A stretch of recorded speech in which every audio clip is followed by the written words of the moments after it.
ইটভাটা স্থাপন আইন অনুযায়ী আবাসিক এলাকা, কৃষি জমি, বিশেষ কোনো স্থাপনা, শিক্ষা প্রতিষ্ঠান থেকে কমপক্ষে 1 কিলোমিটার দূরত্বের মধ্যে কোনো ইটভাটা তৈরির নিয়ম না থাকলেও আইনের তোয়াক্কা না করে গাইবান্ধায় চলছে 2 শতাধিক ইটভাটা।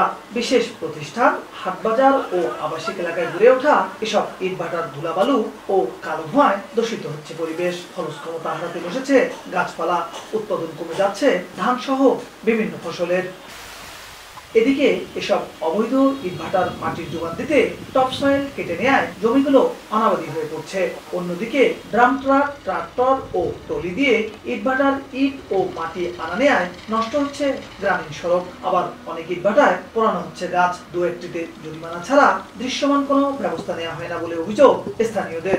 ইটভাটা ধুলে টুলে হাবি যায়, ইত্যাদি ধুমে লাগে, কারণ ফসলের ক্ষতি আসে। ইটভাটা যে ইট পুড়তেছে না, ওটা ধোয়ার কারণে গাছপালা, তারপরে ফসল, এগুলো অনেক ক্ষতি হচ্ছে। এটি আমরা চাই হয় গ্যাস দিয়ে পুরুক, না হলে ভাটা বন্ধ করতে হবে। অনুমোদনহীন ইটভাটা বন্ধে ব্যবস্থা নেওয়ার আশ্বাস পরিবেশ অধিদপ্তর ও জেলা প্রশাসকের।